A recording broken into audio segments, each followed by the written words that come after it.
Welcome back to Preparing for the Unexpected. Today we're talking with Federica Marie Rita Livelli about cybersecurity and AI. Great first and second segment there, Federica. I'd like to start off with something you kind of mentioned in the second segment there about us using AI to protect ourselves from AI.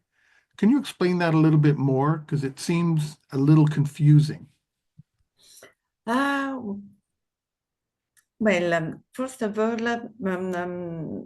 we are talking very much about artificial intelligence, but very few know really about it. We need to understand that artificial intelligence is a tool, a technique, and we need to consider also the etymological origin of the word technique.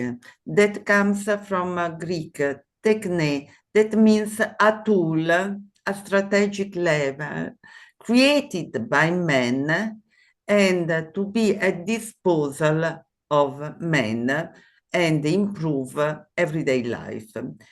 Starting from this, obviously, any techniques can be used positively and negatively. If we think about, for example, the nuclear power, it was invented with a good purpose, but unfortunately, during the Second World War, we used negatively and affected irreversibly some areas where it was used, and we are still need to keep in mind this approach, that it depends of ourselves and of the actors using the techniques if it can produce positive or negative result. I'm a positive person, and I'm always fascinated by technology, and I always approach technology, and in this very moment, artificial intelligence, with the scientific approach, knowledge.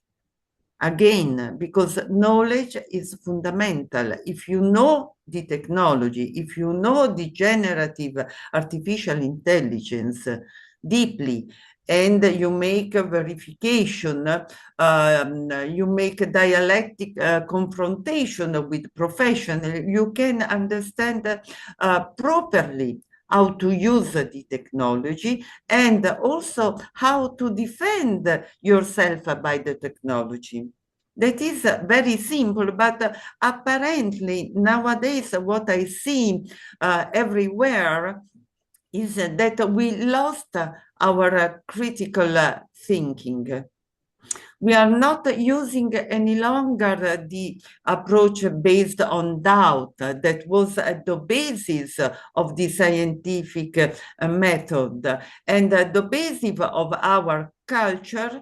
And therefore, if we don't safeguard this critical thinking, we risk to be used passively, and we don't use actively this technique. That is really very fascinating, but once again, we need to know it. Mm-hmm. And at the same time, especially when you introduce the artificial intelligence into a system, into an organization, you need to understand that everything that you bring inside as an effect, we are still back to the ancient philosopher, cause and effect. And you need to realize what kind of effect can the generative artificial intelligence produce on your system, on your organization, in order to identify the impacts, possible risk, and act accordingly to guarantee the resilience of your ecosystems. Now, in the first segment, you talked about people, that Yeah, we need to bring people back into this. So my last question for you is to actually end talking about people. And that is that organizations are beginning to use AI more and more, and even have some of their staff using it to fix and identify problems or new ideas. So, how do we go about training our staff to ensure that they are learning AI correctly, effectively, and ethically based on some of the things that you just finished saying? How do we yeah. go about doing that? Well, definitely organization need to keep in mind that in this very unique context that we are living, we need, we urge to bring all together the organization facing these challenges derived by the artificial intelligence. And for doing that, we need to provide a comprehensive artificial intelligence literacy program, develop and implement ad hoc training in order to provide the basics of artificial intelligence, how it works, what is its potential, and also try to include when you provide this kind of training practical example or exercise in order to help the employee understand the potentiality of artificial intelligence tools that are relevant to their roles. And in terms of ethics and compliance, for example, we need to provide also training in order to make people understand the ethical implication by using artificial intelligence, explain bias, the privacy implication, the decision-making impacts that artificial intelligence may have on our organization, and also the importance of the knowledge of regulation in order to make understand the importance of compliance, and especially in terms of data or ethical usage of artificial intelligence. And at the same time, it is also important to tailor ad hoc training for each specific function, because, for example, the marketing function will have different requirements than, for example, IT function. And conduct as much as possible workshop and simulation in order to involve more and more all the function of the organization, and also create awareness session, conferences, webinar with the specialists that provide further perspective useful for your organization, and at the same time guarantee continuous learning. It's not a one-shot learning, but as cyber resilience is an endless journey, the same is with artificial intelligence, considering the fact that it is always evolving, and also implement feedback loops in order to understand how employees are reacting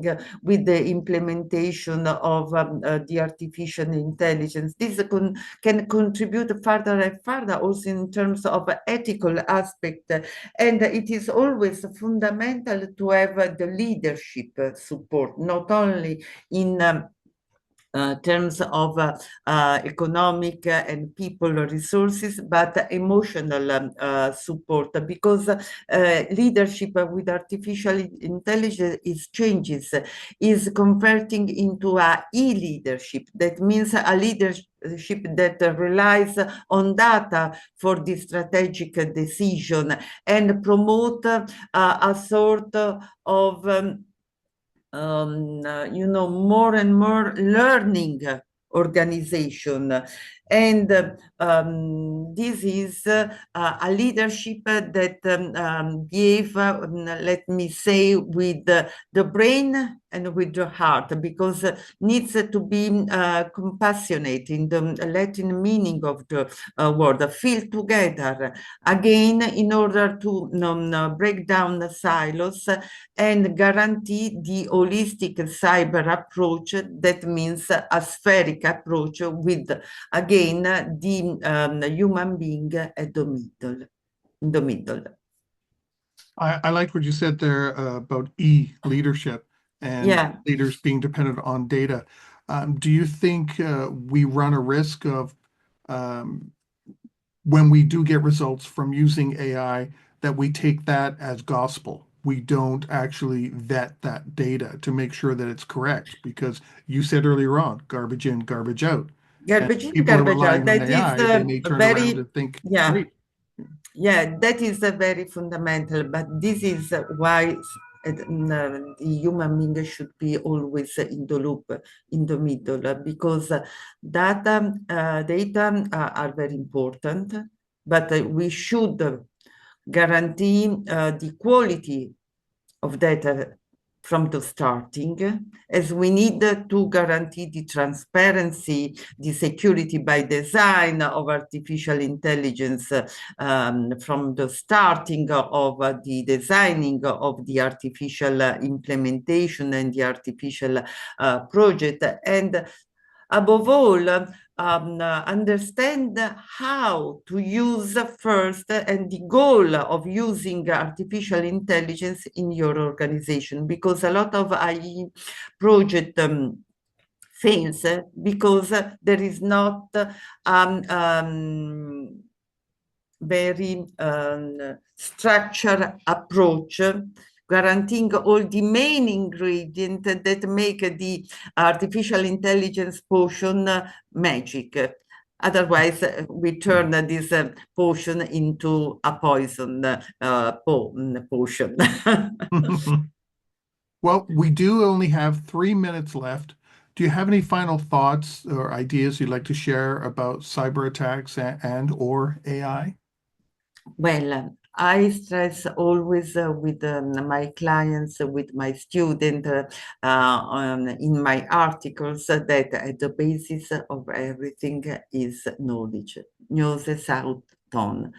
Know yourself as organization and as a human being in this life cybersecurity scenario, that implies that also as a human beings we need to implement this principle of risk management, business continuity, as cybersecurity, and consider ourselves always at the center of our society, even when dealing with artificial intelligence, in order to be more active approaching the technology rather than passively approaching it. And also, we need to remind the fact that every action has a consequence, and therefore, even in terms of the cybersecurity, cyber resilience, we inevitably are affecting the 7 level of our society. That means the person that are the fundamental unit of our society, the people. That means the community, the human relationship, the partnership in terms of a collaboration and strategic alliance among different ecosystem and critical infrastructure. Prosperity should be guaranteed through cyber resilience in order to guarantee the sustainable progress, economic prosperity, and safeguard, therefore, planet. That means that we are responsible even in terms of cybersecurity with all the cost of energy by using data center and artificial intelligence to safeguard the environment and the natural resources, and peace, because even with cybersecurity we can promote peace and social stability. Therefore, we need to proceed with caution, maintain vigilant critical thinking to navigate in these very erratic scenarios characterized by permacrisis and polycrisis, and always in the spirit of Lavoisier insight, remember that nothing is created, nothing is destroyed, everything is transformed. On that note, we've come to the end of the show. Federica, thank you so much for sharing your Thank you thoughts to and you. ideas. And It I was hope in another occasion to share views on these very important topics. I'm sure we will, and maybe Thank you see you again. at another conference in the future too. Hopefully. Thank you again. Thank you, and everyone watching and listening. Stay prepared, everybody. Bye. If you liked that video, thumbs up. If you didn't like that video, thumbs down. But leave me a message and let me know your thoughts. Of course, don't forget to subscribe. And in the meantime, stay prepared, everybody.